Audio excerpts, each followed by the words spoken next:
graphic nature of this program, listener discretion is advised. Good morning, everybody. Today, in less than an hour, aircraft here will join with others from around the world. And many of you will be launching the largest aerial battle in the history of mankind. That word should have a new meaning for all of us today. We can't be consumed by our petty differences here anymore. We will stay united in our common interests. Perhaps it's our fate that today is the 4th of July. You are once again fighting for our freedom, not from tyranny or oppression, but from annihilation. We are fighting for our right to live, to exist. And should we win today, the 4th of July will no longer be known as an American holiday tradition, but as the day that the world declared in one voice. We will not go quietly into the night. We will not vanish without a fight. And we're going to live on, and we're going to survive. And today, we celebrate this Independence Day.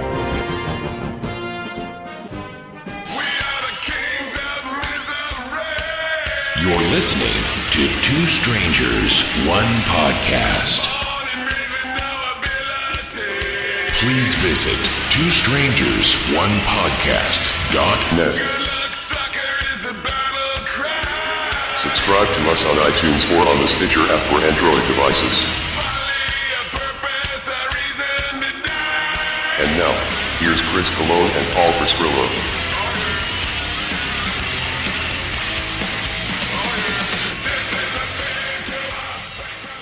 Well, hello and welcome to Two Strangers, One Podcast. I'm Chris. I'm Paul. And boy, I've been getting horrible emails. It started out as a threat, and then it kind of slowed down. Once again, our number one fan, Oscar from South America, he's basically saying, I'm going to keep writing these emails because you guys keep slacking on your podcast duties. So I think, I literally got one every day. Not every day, but... I got one on the second, then three on the fifth, but the way they kind of separated, because my phone is connected to the Two Strangers One Podcast Gmail account also. So I'll get, they're on top of my own personal email. So I feel sorry for you, but continue. Yeah. So, and what it is because since our email is a Gmail account, kind of just lets you know the first name of the person, or maybe that's how he has it. It just says Oscar.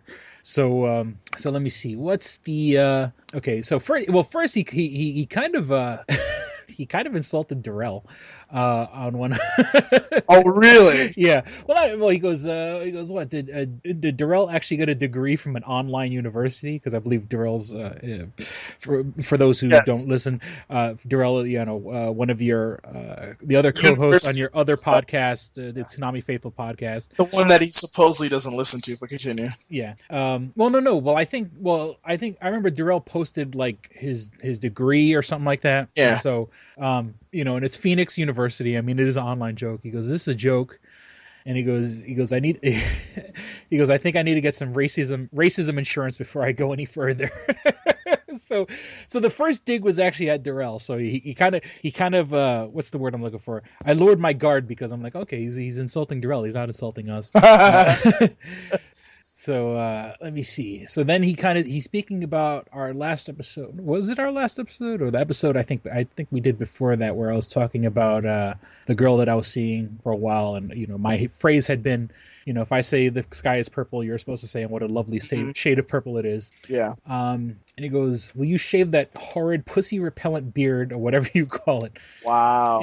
He goes, I swear to God, the other night I had a nightmare about it. Please try it. There's no way, Dude, Paul. If you're having, wait a minute. If you had a nightmare about his beard, you've been listening to the podcast way too much. Well, I mean, Continue the email. These are hurtful. You're hurting my feelings. No, but no. Okay, please try it. He goes, there's no way Paul hangs out with you with that atrocity on your face. I thought he would listen to the podcast because part of that's the whole joke of, not the whole joke. I mean, your fiance literally lives 5 blocks away from me, and you spend part of your week with her, and we never hang out. The last time we hung out was the night of the Jack and Triumph show, and that was basically because we we were going to kind of like record while watching the episode. We don't hang out. I mean, that's sort of, it's still Two Strangers, One Podcast, even though we live in the same city. That's what makes it so good. For whatever reason, it is. I mean, that's sort of the gist of the episode. The whole podcast is. You kind of smell, so I didn't really want to say. I don't smell. Do I smell? I don't smell. I bathe every day. I use Axe. I use Axe deodorant. I use Axe. Okay, let me explain it, because like it's the same thing I have to explain to idiots on Twitter, and then they shut up after I say it. So it's like, for example, they'll be like, "Oh, well, you missed this post about Toonami." I'm like, "No, I just haven't had a chance to post it." Well, what do you got it going on that's so important? I'm like, "Oh, really? So let me lay it down for you. 2 podcasts, 2 websites, a fiance, 2 kids, because technically, Sophia is my stepdaughter." 2 jobs. And 2 jobs. Where do I have a lot of time to do anything? Not really. So when I'm not fucking working, oh look, there goes a ambulance. You'll probably hear that in about 2 seconds, Chris. Okay, so you're on my part of town, the bad one. But seriously, like, I don't have time anything. I don't have time to do anything. So when I have my days off, I'm with my fiance spending time. I'm basically like trying to relax because, all I do is work and work and work and work. That's that's part of the reason we don't do episodes. Like, I'm pretty sure we would like to do it every week. And my only days off, my days off I have with my daughter. So, and when I'm with my daughter, since my apartment is so small, I know I can't record with her sleeping right there, because she'll wake up and then, we won't have an ability to record. Then your schedule and my schedule is just so freaking crazy. So, yeah, I mean, like last week, like, it was just, my kid was with me. It was, July 4th weekend, and it just didn't line up right. Plus, I wasn't getting enough sleep, so I was just like, no, we're not doing it this week. I'm like, no. Paul's tired. Paul needs to get some sleep. So, and I did the math. My beard, I've been growing this beard for about a year now. Like in August, it'll be a year. So, because I was looking back at my old like Facebook photos, and I'm like, when the hell did I actually start growing this? So in another month, it'll be exactly a year. So it'll be a yeared when I finally get to that point. By the way, dude, I realize that you're like this is the 3rd time.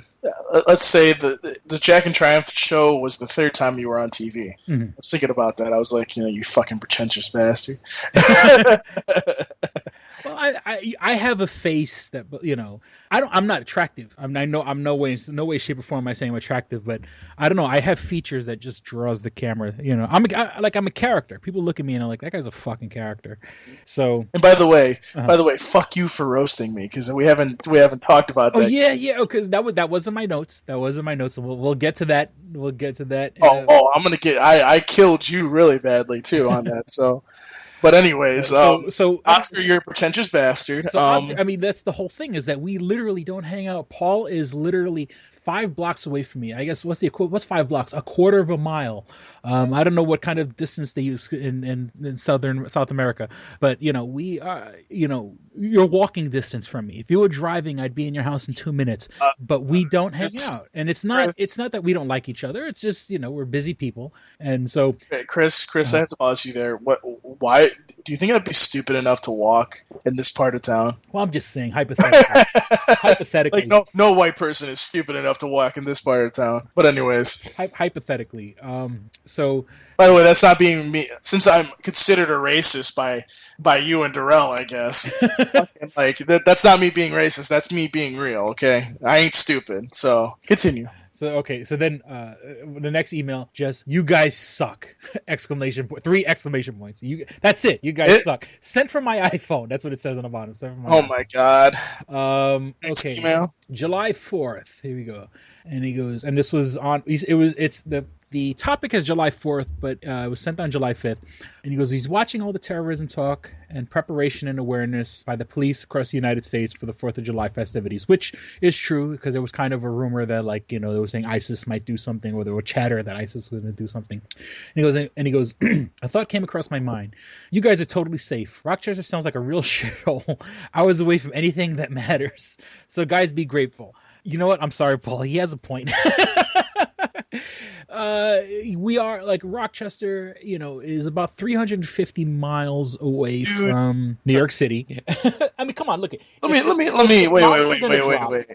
If the bombs were going to drop, they would hit New York City. Maybe they would hit Albany, and even Albany, we're like 4 hours away from Albany. So if you're talking about, but you gotta realize too, like a couple years back, we had that fucking idiot like shoot up a bunch of firemen as they approached the house. Yeah, but it wasn't. No, it wasn't that. It's not. I mean, no, don't get me wrong. We have crime and we have ghettos here in Rochester, but we're not a strategic. Oh no! If somebody, they might if they were going to shoot bomb, they might hit Buffalo only because it's like from Buffalo you could go over to Canada. They hit the Buffalo Bills. So we're about 60 miles away from Buffalo, and I remember they said, if a nuclear bomb drops, like everything in the first 100 miles is just going to be decimated. So like if New York got hit, we wouldn't be part of the blast. I mean, we'd get the fucking fuck out. I don't think Buffalo is within 100 miles of us. Buffalo's 60 miles, just about. Fuck. I mean, the edge of Buffalo. So if they got Buffalo, we'd be fucked. If they got Albany, we'd be safe. New York City, we'd be safe, except for the fallout. I mean, we'd get all the shit that gets pushed up in the air and blocks out the sun. But no, Oscar, you have a point. If the fucking bombs were to drop, we wouldn't be part of the initial blast. We'd have enough time to get underground. and I'm just saying if you're in New York City, forget it. The joke is, there was a comedian that said it years ago, is you don't have to worry about looking at the white flash because you will be the white flash. No, so Rock. I'm gonna be honest with you. I'm gonna be honest with you. I don't think that if there was a blast, it would come up this way. I think it would go actually out towards the ocean or up northeast way. And we have mountains in the way. Yeah, that's that too. So we'd have time if we knew the fucking bombs are coming, and it was fucking, like back in the 80s when it was like the big scare, the Red Scare, and we were worried about the Russians, and there was the early warning alarms giving us time. We'd have. Yes, folks. Chris is that old. Continue. Yeah, I'm that old. I remember the 80s, and I remember the Red Scare, and being worried at any minute that the fucking bombs are going to drop, and that's our school had like a fallout shelter, which is basically was under the cafeteria, and and they would store, there was food stored down there and everything like that, and you kind of had to be ready that, hey, if the fucking if those alarms go off, those sirens go off, allegedly, that means or when you see when the TV does the emergency broadcast, this is the emergency broadcast, when it goes basically that would give you enough time to go, oh shit, okay, we're gonna get somewhere, because I think, if I'm not mistaken, I think every school is supposed to have a fallout shelter. They never let you know how many people it's supposed to take, but apparently there's some schools, and I think it's older schools, that have the gym is supposed to be like kind of like a fortress, kind of relatively fortified. Yeah, so so I mean, I guess you got that, but whatever. If a tornado comes through, it's still going to destroy your gym. I'm sorry. Yeah. So, but we would have to, growing up in the 80s, that was a very, very real, viable threat. I was terrified. So what else did Oscar say? Bombs were going to drop. So yeah, so basically, I agree with Oscar. Yes, we will not be the White Flash, but we will suffer from the debris. Okay, let me see what's next. The last one. Okay, now this is the last one. The last episode, we were talking about the escaped convicts. And he goes, listening to the news of the escaped convicts and their revelations of the corruption of staff and officers remind me of your own personal torrid scandal. Didn't you work for the same department? Yes, I did, Oscar. I remember you going into depth about your story in the Comic Book Men podcast, which was the episode me and Kristen did at the actual Secret Stash. This is 3 years ago. And he goes, so come clean, Chris. How many blowjobs did you get for getting an extra fruit cup to the female inmates? When I hear your paid commercial coming on at the end of the podcast, I only think your real life story would probably make a better book. From correction officer to retail manager. That's a hell of a story. Think about it. Anyway, I'm going to keep writing these emails because you guys keep slacking on your podcast duties. So yes, okay. And for how many blowjobs did you get? I didn't get any blowjobs only because if you have sex with an inmate in New York State, yes, and then answer Oscar's question, yes, I was a New York State correction officer. And actually, let me talk about that for a second.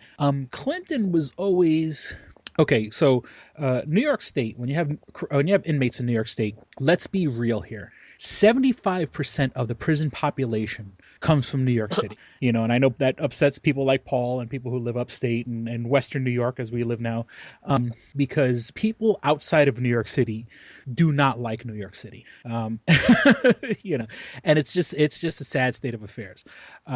So the facilities downstate, as we call it, the New York City facilities, are neglected, I guess would be the best way to put it. Now, we would sending an inmate to the Clinton Correctional Facility where those two guys escaped was always a threat to us. We always used to tell a guy like this, and now mind you, okay, yes, Oscar, yes, I did work in a women's facility, but for almost 6 years, I worked in men's facilities. I worked in Sing Sing, which is like world famous.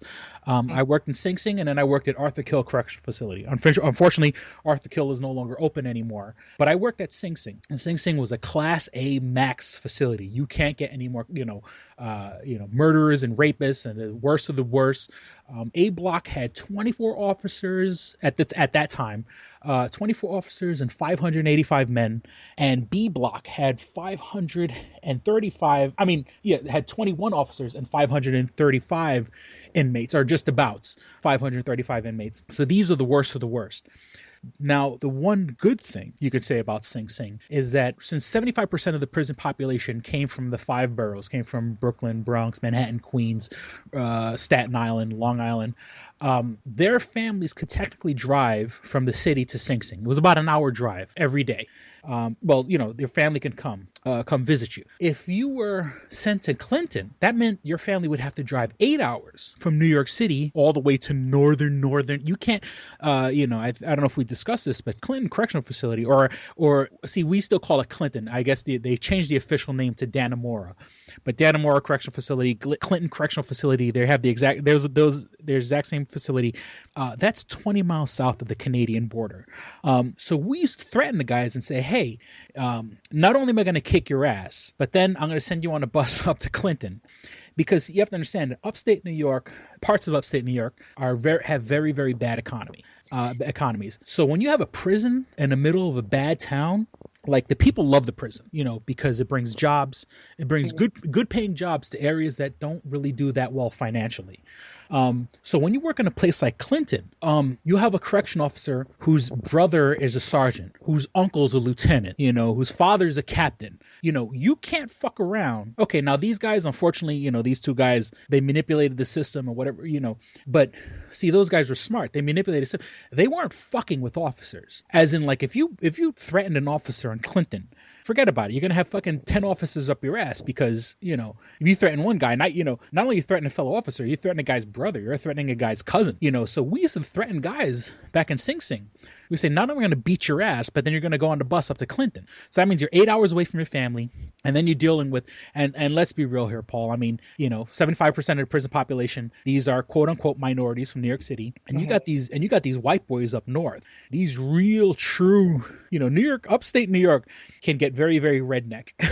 Upstate New York is very close to the, South, the good old South of the United States. And those good old boys, they don't like black guys. They don't like Spanish guys, so if you fuck around and you're dealing with these fucking, rednecks, they will whip your ass because, they don't get you. They don't understand you, and they'll be more than happy to fucking stomp the shit out of you. So that was actually a threat of ours to say, oh, we're going to send you up to Clinton back in the day. Now, to answer Oscar's other question about how many blowjobs I get, I did not get any blowjobs in the jail because if you were to have sex with an inmate, that would be constituted as rape, because an inmate from New York State loses their right to consent to have sex. I don't know if that's understood outside the United States or whatever, but when a person becomes an inmate in New York State, you lose a lot of rights. You lose your right to vote. You lose your right to own a weapon. You lose your right to consent to have sex.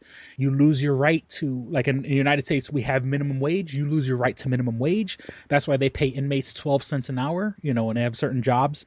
Some inmates get paid more than that, but the average job, sweeping floors and working in a mess hall, goes for like 25 cents an hour. And that's a good job. They start at like 12 cents an hour. Wow. So you lose a lot of rights. So did I get any blowjobs in the jail? No, I didn't get any fucking blowjobs in the jail.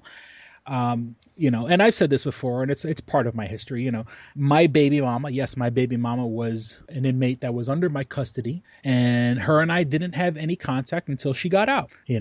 She had gotten her information to me, and when she got out and she was off parole and she was off everything, then I went to go, then her and I hooked up. So, because if the person's still on parole and probation, then that's an issue. She was off parole, she was off probation, do the math, and it was already investigated. They said you could, they had me go up to Albany, and for those who don't know, Albany's the capital of New York. I had to go all the way up to fucking Albany, and they had this investigation, and it's a long story behind that, but they had subpoenaed my cell phone records, and they had said, we have you calling her house a bunch of times. Here's pictures of your car in front of her house. And, and so they're like, we can do the investigation now and you'll get fired in a month, or you could resign today. So I said, you know what, fuck it. I was caught dead to rights. Was I fooling around with a person that used to be an inmate? Yes. In jail, no, that never happened. And I'm not even saying that because I'm protecting myself. No, it never happened because I'm not that stupid. I don't get caught with a fucking rape charge. You could talk. So wait. So they told you basically you were going to get fired either way. Yeah, they said you're going to get fired. You could let us do the investigation and get fired in a month, or you could resign now.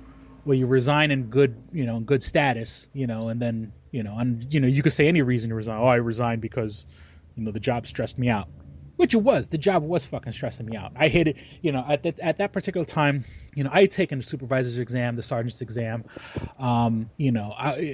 I worked at a facility that had a lot of older officers, and with us, it's after 25 years you can retire. Now, the facility that I was working at was so nice and so relaxed and so chilled out. And like I said, don't be wrong. I did my time. I did my time in Sing Sing.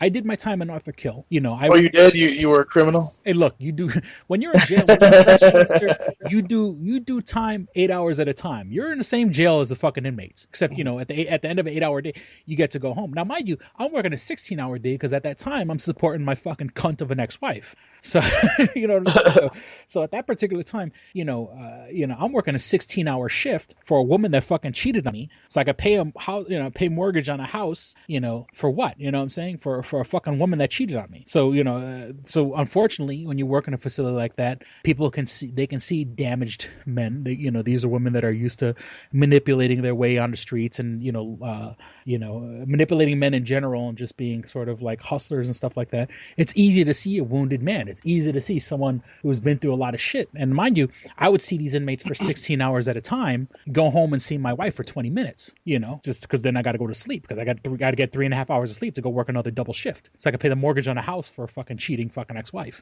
So, so that's... So how many times have you been married? Wait a minute. Well, no, I've only been married once. I married one woman. Her and I never had any kids. Then I started seeing, an inmate that. Oh, you never got married to what's her name? Yeah, no, I never got married to my baby mama. And then we're gonna have to talk about your ex-wife here soon. And so that was, when you have 16 hours to get under someone's skin. When you have 16 hours, if you're a manipulator and you're a kind of person that can get under someone's skin and you have someone that's already damaged and vulnerable, for the lack of a better term, it's very easy to kind of weave your way, into their brain. Yeah, but see, what I don't understand is if she was off parole and she was no longer in the prison system, what does it matter if you're dating this woman? It doesn't matter. Because they would have found a reason. They would have said I was giving her favors when she was under my custody. They would, trust me, if they want to fire you, they will look for a reason to fire you. You know what I'm saying? If they want to make an example out of you, because and the reason this happens, and once again, further proof that nothing happened while I was in jail. Because if you're an inmate and you have sex with an officer in the jail, you can then sue the state. And there were inmates, female inmates. I had coworkers that were fucking walked out in cuffs who, technically got hit with rape charges. And then those women would sue the state and get about $40,000 when all is said and done. So it was, so they wanted to make an example out of everyone they could have made an example of. So basically what you're saying is there were women that were in the prison system that were throwing themselves at these guards. Mm-hmm. And when these guards would have sex with them thinking, hey, I'm getting some good, pussy, mm-hmm. they actually got fired. Mm-hmm. And then they, basically got sued. That's stupid, man. Like, wow. Yeah, it was, and it's, and like I said, put that in the mindset of a guy who's working 16 hours, working double shifts, a lot of double shifts to pay for a mortgage, to go home to a woman that cheated on him 3 months after he bought the house. You know what I'm saying? I mean, why would I get married? Why would I buy a house unless I was serious about the relationship? Mm-hmm. So, so it's kind of, it sucks, and that's my story. I mean, would that make a great book? It probably would. It probably would make a great book. So, yeah, I think you need to write a story on that, dude. I think like you would make a lot of money fucking off of that. Oscar, No offense, but I think that's a very awesome story. Like, I want to know. You know what? We're gonna dedicate a podcast where you're gonna talk about your ex-wife because you've never told me about her, and I feel offended now. Well, no, and if you watch, there's a show, Orange is the New Black. I don't know if you've seen that show. It's about a women's prison, and it's funny. In the first season, there's an officer that gets an inmate pregnant, and well, now mind you, but this is different. This was in the jail. He fucked her in the jail, and she's pregnant in the jail, and then without spoiling it too much, she basically frames another officer. She gets another officer to have sex with her, so she can blame her pregnancy on the other officer to save the job of the first guy that fucked her. Because the first guy that fucked her, she actually liked, and so she didn't want him to lose his job. She actually was in love or whatever. And it's a very, very deep show. And I was watching Orange is the New Black, and it's fucking giving me fucking post-traumatic stress disorder. I was watching this shit like, oh my God, fucking, art imitating life or whatever. Right. And so, is there any more emails before we go to break here? No, that's it. That's it for the emails. But let's real quick before we go to the break, let's talk about your roast. If you want to look, you can go on YouTube and search for the roast of Paul Proscrillo. I fucking hate you people. Or you can go to our Facebook page, facebook.com/2strangers1podcast, because I'd put the link there. Now, I didn't. That's the real reason why we didn't have a podcast last week. I didn't. All right, Paul. I was wondering. I'm like, is Paul mad at me? Is that why we're not recording? I was like, I hope he could fucking take a joke. No. So what had happened it was about 2 months before your birthday, or about a month before your birthday. And I'd always wanted to do something like that. I always wanted to do a roast, and I'd hit up Sketch, I'd hit up Darrell, and I said, look, how about for Paul's birthday we do a roast for him? Now, what Sketch did, and I guess, are you guys doing like a live show before Toonami?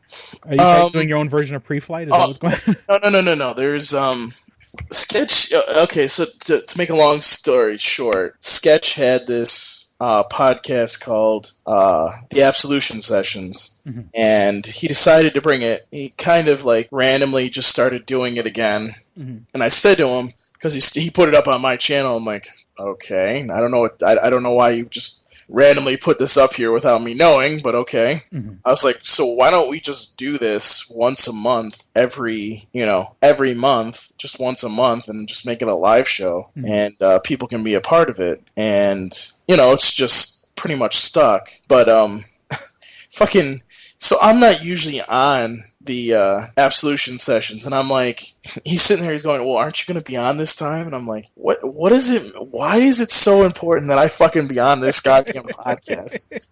So this, I'm sitting here like, why the fuck am I? This is my fucking birthday. I'm trying to get fucking laid. I'm not fucking like caring about some podcast. Don't get me wrong. I like doing all these podcasts, but I'm like, okay. I guess I was like, okay, fine. I'll be on for like 15 minutes or something. So I get on, and all of a sudden, these motherfuckers are like, it's the roast of Paul Proscrillo. I'm like, what the fuck? Like, really? Like, what part? Like, I wanted to be like, Sketch. What part of I want to get my dick sucked do you not understand? Like, what do you not understand about this? And I am so glad, and I don't know if the guys listen to the podcast, I am so glad nobody spoiled it, because I was expecting, I was like, someone's gonna fucking tell Paul, someone's gonna tell him, and it's gonna ruin the whole fucking. Now, I mean, don't get me wrong, I did feel kind of bad with us just springing it on you. I mean, it was sort of like our version of a surprise party. I mean, since none of us live, I mean, except you and I living in the same city. I mean, since Sketch is on the other side of the fucking country and Darrell's all fucking down south. Really fucking creepy in the dark, by the way. Well, I mean, I know that's the way my camera looks when I like the way it looks. And that's the cool thing is that what Sketch had done is it's basically a Google Hangout session Yep. You know, and you could do Google Hangouts. We could do video chat. And then it records where I believe, if I'm not mistaken, you can watch it live on YouTube as it's happening. Yes. And then when all is said and done, then it stays on YouTube as a video. Yep. And for all intents and purposes, it's a podcast, you know, and trust me, it takes 2 seconds to get the audio off of that podcast. You know, which I thought about putting on our episode, but I don't think, unless you watch unless you listen to the Toonami Faithful podcast, you may not get all the jokes. But if it sounds interesting, I mean, I definitely say give it a look on YouTube. Just go look for the Roast of Paul for Skrillo, or just go to Facebook.com/Two Strangers One Podcast. You'll see the roast. I liked it. You know, I mean, of course, you know, some of the guys, you know, they were getting a little lame with some of the shit they were saying, but I mean, that's neither here or there. I mean, you can't, you know, go for quality, but I love the idea of just like, it felt like doing a podcast, except, I mean, there was video.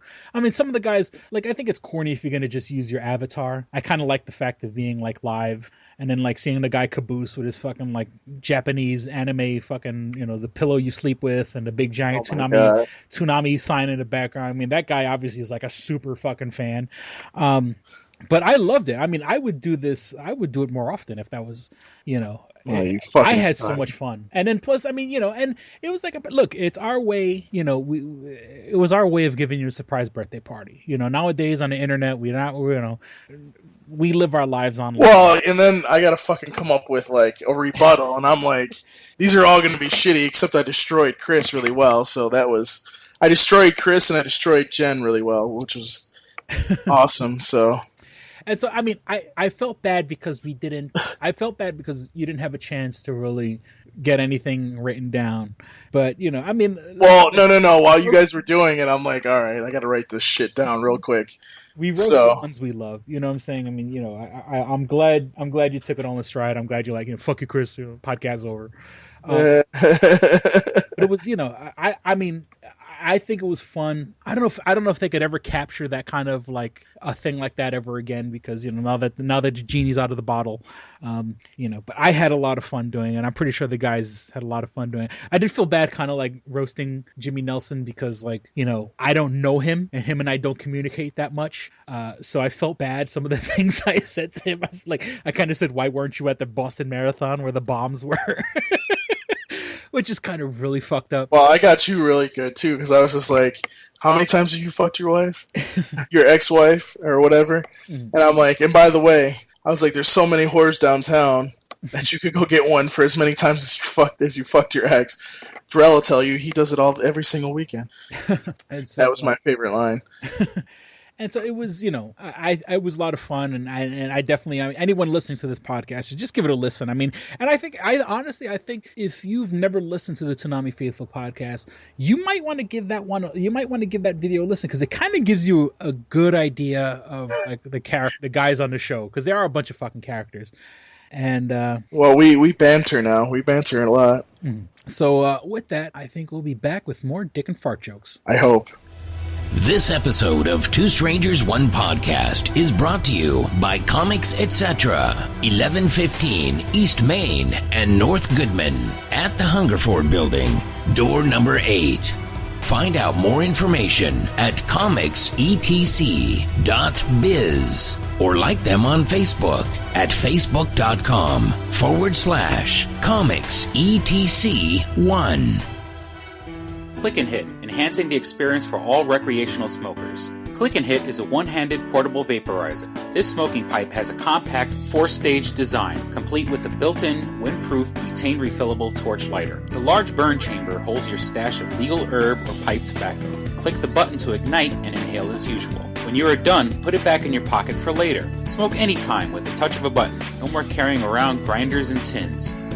Pipe, rolling papers, and even your lighter at home. The Click and Hit cordless vaporizer is no bigger than a normal cigar, making it the world's smallest and most discreet vaporizer. It's perfect for use in small places or shared rooms. It's efficient, getting 5 to 8 draws from your packed chamber. It's affordable at just $19.95 each. Buy 3 and the shipping is free. Buy 4 and you get the 5th one free. Visit www.click-hit.com. That's clickandhit.com. And now for listeners of Two Strangers One Podcast, you can use promo code STRANGERS and receive 10% off your purchase at clickandhit.com. That's promo code STRANGERS for 10% off your purchase. And we're back. All right, Paul. So as we're recording this, like right now, I think by the time this episode comes out, San Diego Comic-Con will have started. I mean, we're recording this like the night of, and already on Twitter, I mean... Which, by the way, I'm pissed about that because Toonami's going to be there on Saturday, and they're going to have announcements, and I can't be there fucking live. I'm very annoyed about that. Mm-hmm. And it's, it's this year. Now, last year was a big blow for San Diego Comic-Con, only because New York Comic-Con actually outdid San Diego Comic-Con with their numbers last year. And it's funny, even John J. Galvo said, he goes, "This is the first year I don't care about not going to San Diego Comic-Con." And he goes, "Because I'm already going to New York Comic-Con." It's also, and we've announced it in the past, with Marvel not being there. That's a huge difference. I mean, whether you, like you had said before the podcast, you had talked about that they said they had made all their announcements. Yeah, the president or the CEO of Marvel came out and said, "Well, we would love to do something at the con, but we've already announced everything huge. Why would we come to the con and not have anything to announce? That would be pretty stupid." Which I agree with him. I agree with him. But, I mean, one, you do it for the fans. Because it's not like you're not going to make money at the con. Oh, yeah. And it's also just like, and as I had speculated, and I'm waiting for them to actually do something so I can just jump up and say, I was right. But they're going to do their own thing. They're going to have their own thing, or, it's going to be right next to Disneyland or Disney World. No. I think they'll do something at New York Comic Con, probably. But there again, you have to take into consideration, too, and you were telling me this before the podcast, Disney's has Star Wars announcements up the yin yang at San Diego Comic Con coming up, which is a good segue here.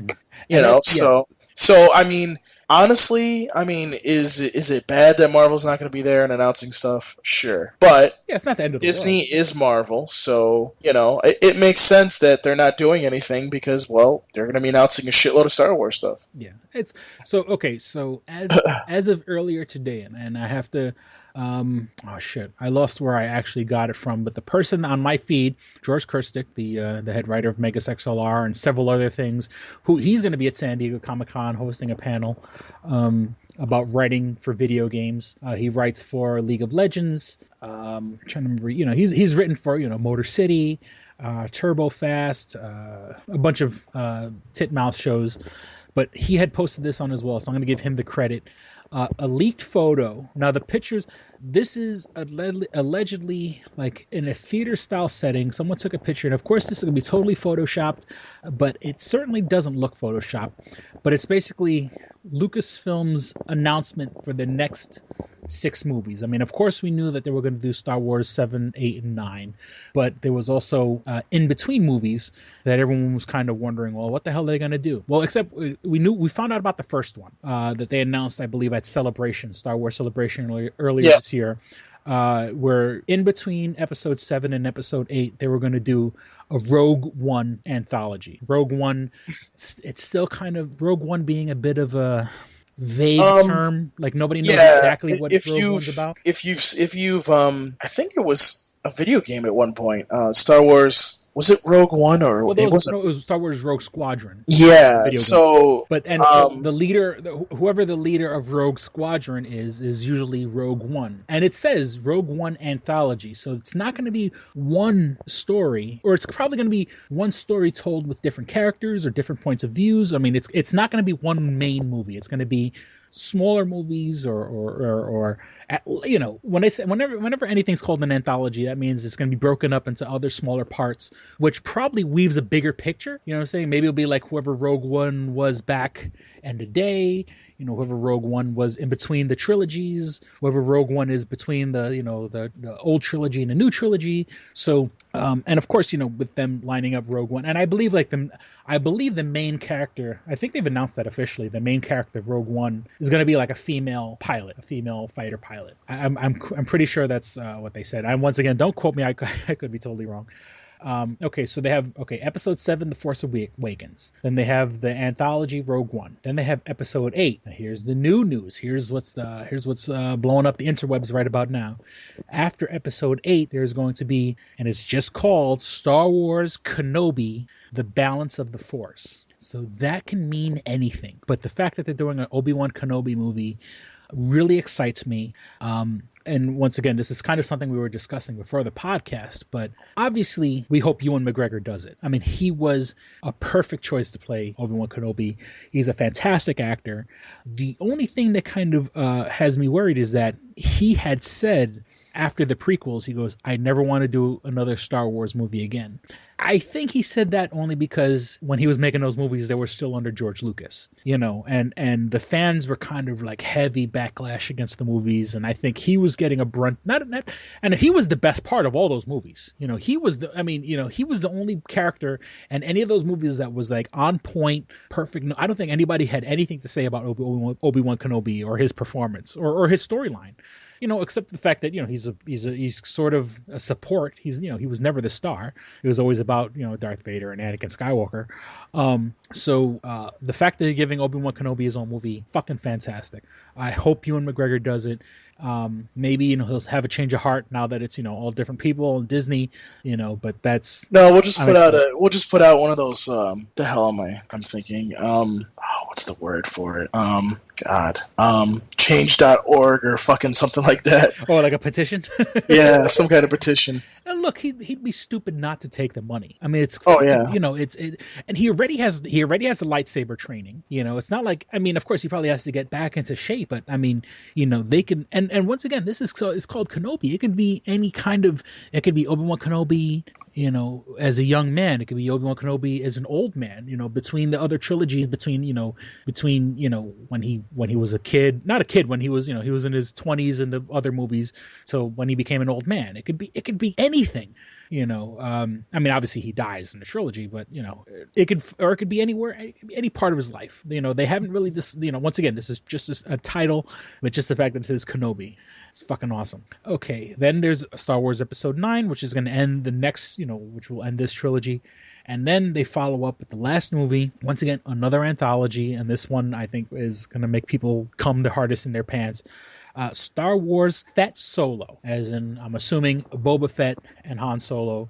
I don't think they're going to waste their time on Jango Fett, because it just says Fett Solo anthology. So, holy shit, once again, anthology. They can tell a million different stories. It's, they could talk about what happened to, Boba Fett in between, Empire Strikes Back and Return of the Jedi. They can talk about maybe what happened. A lot of people hope that Boba Fett, survived falling into the Sarlacc pit at the end of, Return of the Jedi, or in the beginning of Return of the Jedi, with Han Solo. I mean, the fact that it's Solo, it could be, that whole story, because when we end Return of the Empire Strikes Back, it's Boba Fett holding Han Solo and Carbonite. I mean, there's a million things you can do with that, Mm-hmm. So who knows? And I as of right now, as we're recording this before the San Diego Comic-Con, that's like the biggest fucking news that we have, that like, if this is true, once again, this is going to be totally fucking bogus. It's going to be totally bullshit and whatever. I'm super excited. I think it's going to be, I think this is real.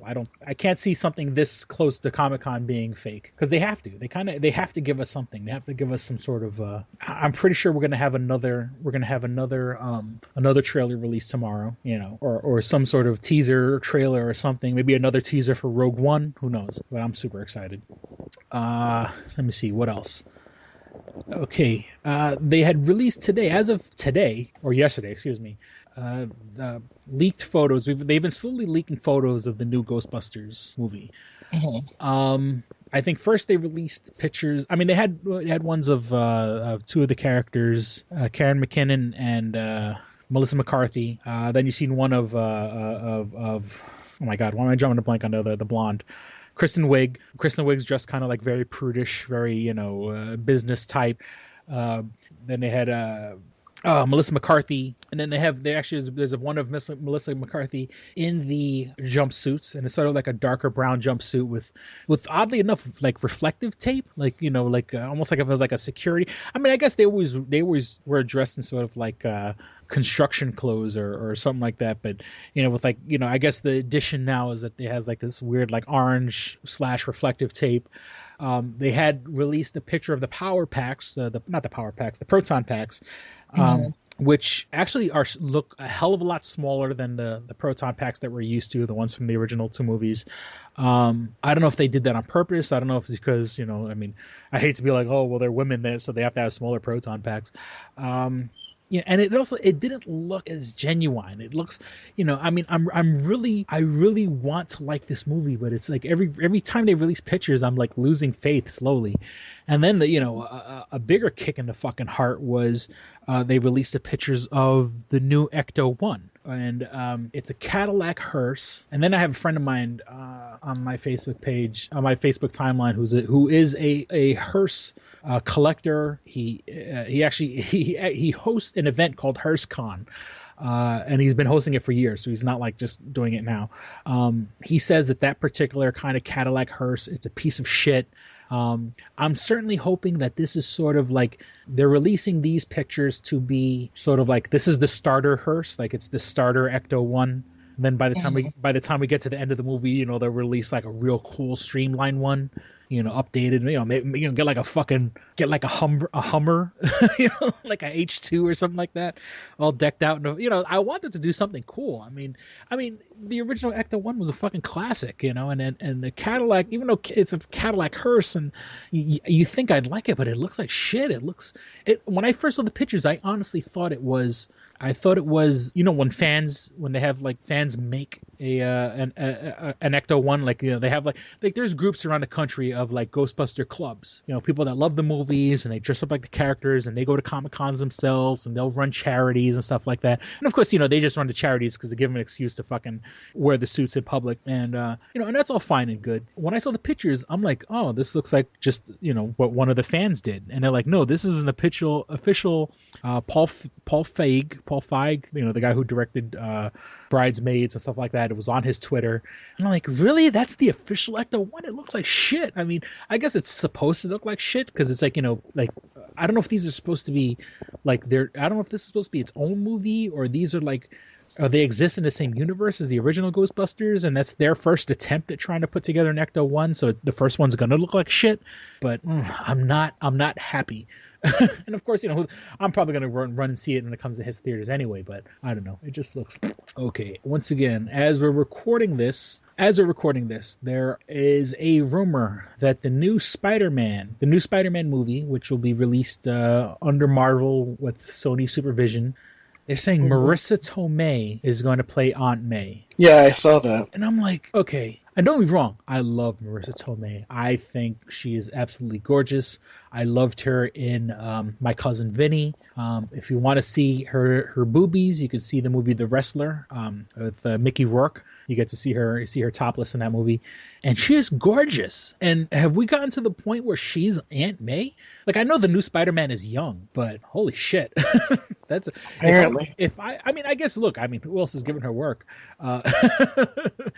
And if no, don't be wrong, it's smart on her part, as in, hey, at least she has another 3 movies coming up, because they're going to make this, they're going to make the new Spider-Man movies at least a trilogy. But it's also insulting. Like, is that the only work that she can get is fucking Aunt May? I mean, I'm glad she's working, but Jesus Christ, I'd be insulted. But that's probably a big cash out for her though too. Yeah, that's what I'm saying. I mean, I'm pretty sure she loves it, and I'm happy for her. I mean, but are they going to old her up? Are they going to give her gray hair and put wrinkles on her? I mean, she's fucking hot. It's weird when you see, like, Jesus Christ, and Hollywood is so heartless where, someone 2 seconds after they're not famous anymore, they're like, oh, well, now you're going to play an old lady. Aunt May's always been like old, but it hurting my feelings here. Okay, I have you seen the footage of Olivia Munn practicing as Psylocke for the new X-Men movie? No. Yeah, Olivia Munn, co-host of Attack of the Show, and she was on some HBO show. I want to say either Newsroom or Veep. I don't know. She's done a couple other shows since then. No shows that I watched. I mean, I watched Attack of the Show. I like Olivia Munn. I mean, even though I've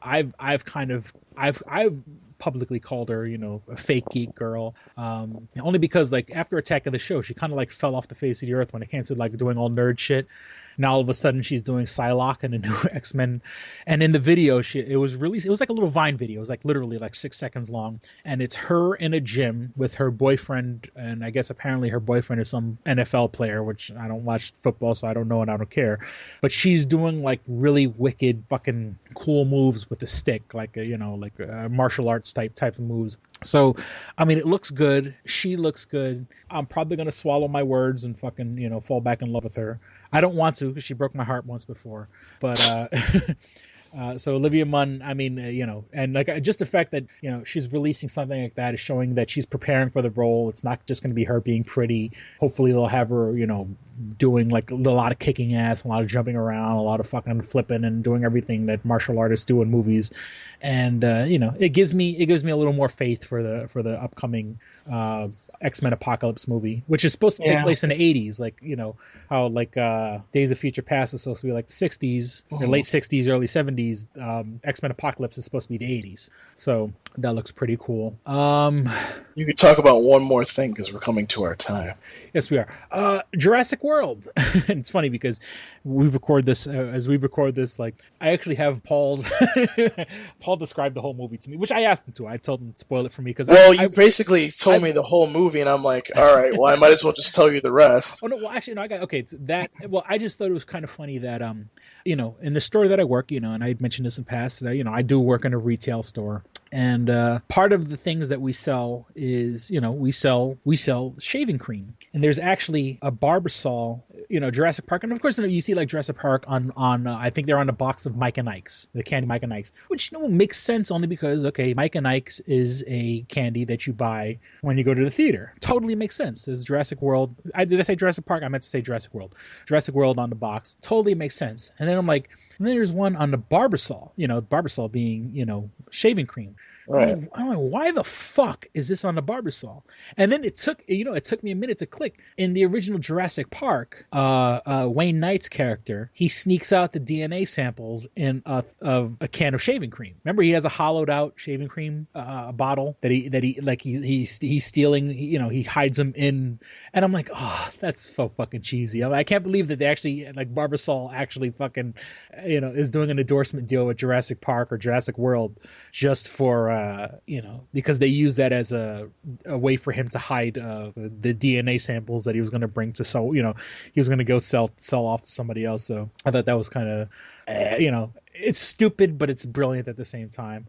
And okay, one last thing, the movie Creed, and I think did you share it on your timeline? Oh my god, yes! It looks fucking awesome. Oh my god, I can't wait. Sylvester Stallone. I mean, don't get me wrong. People give him a lot of shit, and don't be wrong. He has a lot of fucking skeletons in his closet. He did a movie called Rambo. Yet during the Vietnam War, he was fucking teaching volleyball class in Sweden. He was literally a volleyball coach in Sweden during fucking the Vietnam War. Then has the balls to make a fucking movie about a Vietnam vet. But he has the movie upcoming called Creed, which he plays Rocky Balboa, and what's his face, Michael Jackson. What the hell's his name? Did I lose you, Paul? No, I'm still. There you go. All right. What's the name of the actor in Creed? I have no idea who it is. Hold on, give me a second. Creed. Creed. No. Creed. Michael. Rocky. Podcast edit. Yep, for some reason you have to have a podcast in it. Okay, that's it. Michael B. Jordan. Michael B. Jordan, who will be playing Johnny Storm in the upcoming Fantastic Four movie. Michael B. Jordan, and if you look at the fucking trailer for Creed, holy shit, he's cut up. I mean, in the Johnny Storm character, he looks he looks like, don't get me wrong, he looks like he's in shape, but he looks like a thin guy. And Creed, holy shit, he looks like a fucking monster. Cut the fuck up. And I guess apparently in this movie, now, Rocky, Sylvester Stallone, trades places where now he becomes the trainer and he's training Michael B. Jordan's character, who plays Apollo Creed's grandson. Because I guess the movies are so old that had he played Apollo Creed's son, he'd still be too old to be a professional boxer. So it's Apollo Creed's grandson, and you see him in the movie where he's wearing the red, white, and blue shorts. And I certainly I hope and I pray that. No, wait a minute. It is his son. Oh, it is his son? Yeah. Oh, I thought it was his grandson. No, it's not his grandson. Oh, okay. And so, but he plays, he's wearing the shorts. I guess must have been like must have had a kid like right before he died or whatever, or got his wife pregnant right before he got killed in the ring by Ivan Drago, and so yeah. And I hope this movie like Rocky channels Mickey, you're an 8 lightning and crap thunder. He looks like if you've so if anybody's seen if it was a couple years ago there was another. What was it called? I think it was just called Rocky. Maybe? Yeah, it was just called Rocky. Yeah. It was basically him finishing up the story. His wife had died, and there was this thing about this guy could fight him, and Yeah, they had. If I remember, I think I saw the movie once, and it was. Yeah, I saw it once. It was like an ESPN type of channel where they had a computer, and the computer they can animate any boxer from any time period. And they had taken Rocky Balboa in his prime and had him fight this newer character, Mason Dixon, kind of on the take on the Mason Dixon line, and it said, that character would have beaten Rocky or whatever.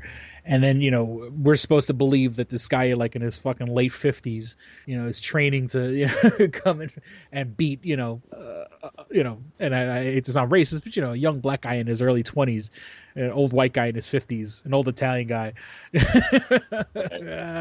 Well, I don't think so. in that movie, it seemed like he was like, because of all the fights that he's had over the years, it seemed like he was kind of out of it. Yeah, brain damage. And this one, it kind of seems like he's back to his because I think it was Rocky 2 where he was it Rocky 2 where he Apollo Creed trained him. I think it was Rocky 2 that he was trained by Apollo Creed. No. Rocky 1, in Rocky 1 he fights Apollo Creed and loses. Rocky 2, he fights Apollo Creed and wins. Rocky 3, when he goes to fight Clubber Lang, is when he gets trained by Apollo Creed. Yeah, see, those all get confusing in those three.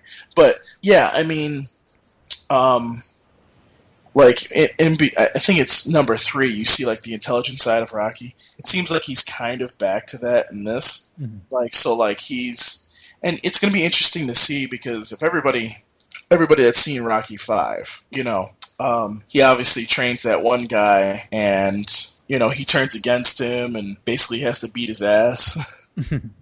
So it's going to be interesting to see how that plays in, because I'm sure that they're going to use that, because here's this guy that he trained somebody before, and this is Apollo Creed's kid, but is Rocky gonna just be like, oh yeah, I'll train you, whatever, yeah, let's train, yeah, we're gonna train, or is he gonna be like, I've been there, done that, dude, I'm good, so.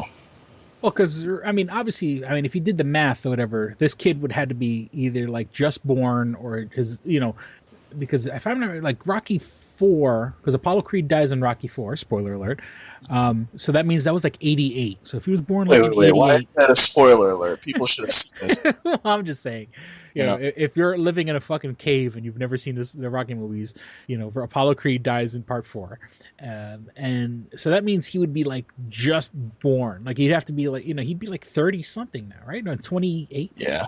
27 which makes sense, and that makes sense. Yeah, I guess. But that's the whole thing, is that he grew up never knowing his father. Right. He never knew his father. So Rocky would kind of be like, look, I knew your dad. And of course, remember, with the movie, I don't know how they're going to do it, but remember the whole reason Apollo Creed died was because he had spent the whole beginning of the first 20 minutes of the match, before the match even started, dancing and performing and showboating. So when when, Ivan Drago fucking finally got to him, Ivan Drago fucking plowed through him. And now, mind you, also there's a bit of responsibility. I mean, fighting Apollo Creed. Now, of course, Apollo Creed, it was his own decision, but he had fought Ivan Drago sort of like as what's they call that? Not exposition. An expo, sort of not an official match, but just sort of like and he did it because of Rocky. Like, this kid had hold some sort of animosity towards Rocky. Like, my father would still be alive if he didn't follow in your fucking foolish footsteps and fought this fucking Russian war machine, that was obviously getting all juiced up on, human growth hormone and all this other bullshit, doing all types of crazy, illegal, I don't think they gave him steroids, but I think they were definitely giving him human growth hormone. I think you're taking this a little too far. Well, what I'm just saying is, but the guy's like, look, my father would probably still be alive if it wasn't for you and your dumb shit. Yeah, but see, here's the thing, like, he sits there and he despises his father because he never got to have his father around. Mm-hmm. So when he goes to Rocky finally, and we'll probably finish up on this, mm-hmm. like, he's, he just basically is like, yeah, I know who this is because this was my father. Rocky's going to be like, oh, so why are you here? Like, what do you want? You want to go out for a drink or something? Hey, are you lighting a crab thunder? All right. Let's end on that. But I'm excited to see it. Thank God it looks good toward the end of the year, so I can't wait for that. And just the fact that Michael B. Jordan. I mean, I'm going to start liking this guy because he looks good. He looks, I never. He looks good, but I oh, Fantastic Four. We'll be here all night if we talk about Fantastic Four. Let's just get out of here. Go into Denny's. Yeah. Yeah, exactly. But continue. Let's get out of here. So please visit twostrangersonepodcast.net where you can find all things show related. You can find it'll give you the link to our iTunes page where you can go back and listen to every single episode of Two Strangers One Podcast going to well over 3 years ago. I'm going to start archiving the episodes. I don't know if I'm going to do them on YouTube or on SoundCloud, but I'm going to keep all the major episodes. Any episode that we did an interview with, I'm probably going to keep. But you can go back and check out our iTunes page. So if you have an iPhone, iPad, or iPod, you can get subscribed there. It would help if you gave us 5 stars or 4 stars or whatever the rating system is. It would be awesome. If you don't have an iPhone, iPad, or iPod, you can find us on the Stitcher app. That's STITCHER. That's the Stitcher app for Android devices. And I think it's also for iPhones also.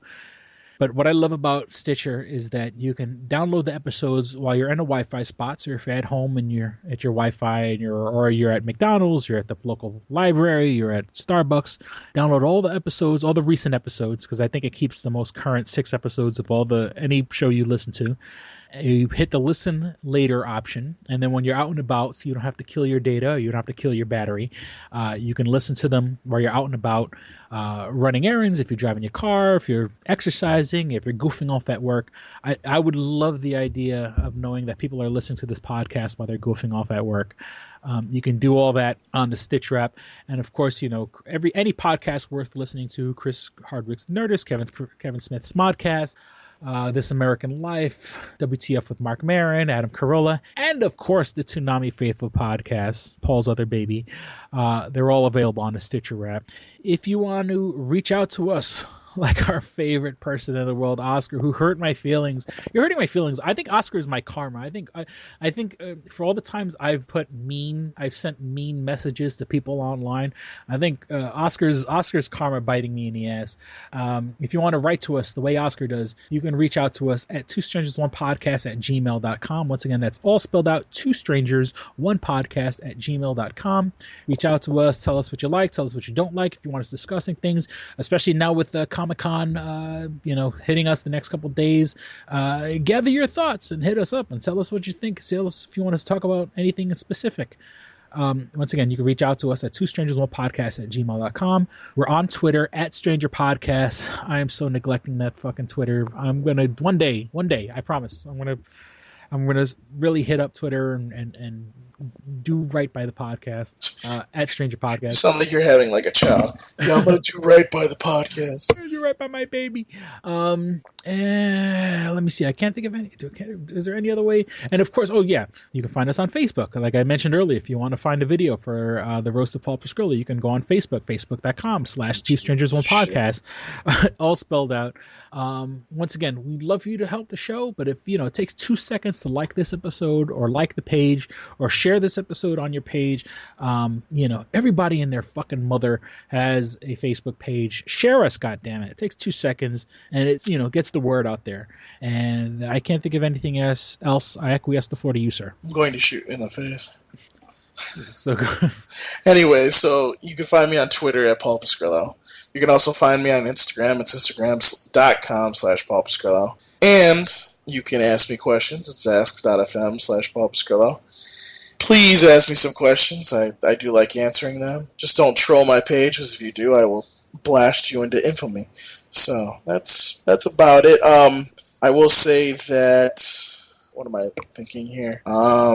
There's some more stuff coming geeky-wise and some music for Toonami Faithful, so keep an eye out, and yeah, we got some good stuff coming up, hopefully. So geekyinc.com. Mm-hmm. Where you can find reviews of movies, which are hilarious. So and then go listen to them now. Or go read them right now. And I should be getting my copy of The Death of Superman Happened. The Death of Superman Lives, What Happened. I should be getting my download tomorrow. Maybe I could do a review for that. I don't know. Maybe. So, is that it, Paul? That is it. We certainly hope you guys had as much fun listening as we did recording. Thank you for listening to Two Strangers One Podcast. I'm Chris. I'm Paul. Don't be a stranger. Peace. We're out. Bye. You should be fapping. Terrell's gonna get you, Oscar. All right, here we go, man. Go ahead. You want to read Double it? Jackpot. What is it? It is a self-published book by Christopher Cologne. Chris Cologne smells good to me. But Look at her. That broke that fucking cold little exterior. He's like, hee. But it is spelled Colon. Him punny. But Double Jackpot is a book about a comic book artist, Eric, who is in a loveless relationship with the materialistic I feel you, Eric. Lynette. Oh, fucking. Are you sure I didn't write this? Sounds hauntingly familiar. He starts cheating on his girlfriend with a more creatively supportive woman, Nadia. Well, I got to meet her. Where's the Nadia? There's your summer girlfriend. Summer Nadia is Nadia. Nadia? Yeah, I think Nadia spelled with an A. All right. Both Lynette and Nadia play the double jackpot, the largest payout in lotto history, much like the recent Powerball. Both girls play his birth date as the winning numbers. Eric is now stuck between two of the country's richest women. Who will he choose? It's not that simple. This is a clever fucking idea, Yeah, it man. is. Look at her, fucking. She's impressed. I am. She got some summer reading. Christopher Cologne smells real lovely with an original idea. This is. I've never heard this before. I haven't either. This is a self-published book, much in the indie spirit as Kev's Clerks. Oh, you don't even need to name check me. It's just a good idea. You could stand on your own, man. You don't even have to be like, hey, remember Clerks? This is nothing like that. This is way more original than Clerks. This is a good idea, man. Why didn't I think of this? I need something to read. This book is part of the Comic Books, Heavy Metal, Video Games Trilogy Book 2. Odd I See, A Tale from the Road, coming soon. Right on, man. It's part of a trilogy. This is the first part. Way to write, man. He's seeking a literary agent. Motherfuckers, anybody out there? There ain't no literary agents listening to this show. I assure you, sure. Sure. I assure you, sure. But somebody know a literary agent? Hook a motherfucker up! Chris Cologne come up with an original idea. I should tell Raskin. That's a good fucking idea, to be honest with you. That's a fucking rom-com right there. Megan, get Raskin on the phone. Isn't it possible to get Raskin on the phone? No? Yeah. I want to run it past him, man. And if it happens, I get a taste, Chris Cologne. I get a whiff, if you will. The book could also be ordered on www.amazon.com. LULU.com. That's Lulu.com. I understand that. I just want to spell it out. Normally one says it that spells it. Still, Lulu.com. What is that? Do you know what it is? I don't know. All right. The book could also be ordered on www.lulu.com. Search for Double Jackpot Christopher Cologne. A paperback version of the book is $15 and a PDF file is only $5. $5 is Yeah. insanely inexpensive. 15's not even that bad for a paperback version. No. This is $1 million idea right here. Like a movie about a dude who fucking is stuck between two chicks, both of who play his birthday and win the lottery. Come on! I can see that trailer. Chris Cologne is on to something. Nobody else can smell it but me. I'll read it. Thank you. I'm going to make that smelly joke. I know. You're trying to get me to laugh again. It worked once. Double Jackpot is a self-published book by Chris Cologne, man. It's the first book in his comic books, heavy metal, video games trilogy. Book 2, Odd I See, A Tale from the Road, should be coming out soon. Get all the information at Chris Cologne, like a motherfucker. I and will his totally book, read this. Double Jackpot. I'm serious. I'm going to recommend that to fucking Raskin. How is that not a movie? You know what I'm saying? This could be a sexy movie. You could do an R-rated version. There could be nudie in it, and you could show them fucking both chicks. Maybe a little penetration. Maybe a butthole shot. No butthole, no care. I would like to formally apologize to Christopher Cologne. No, sex sells. Chris Cologne will appreciate that. He's like, thanks for throwing a few buttholes in there, man. Don't forget to check out twostrangersonePodcast.net, your one-stop resource for everything show-related. You can find links to subscribe to us on iTunes or on Stitcher. You could also find links to buy my book, Double Jackpot, on twostrangersonepodcast.net. Fuck you, fuck you, fuck you. You're cool. And fuck you, I'm out.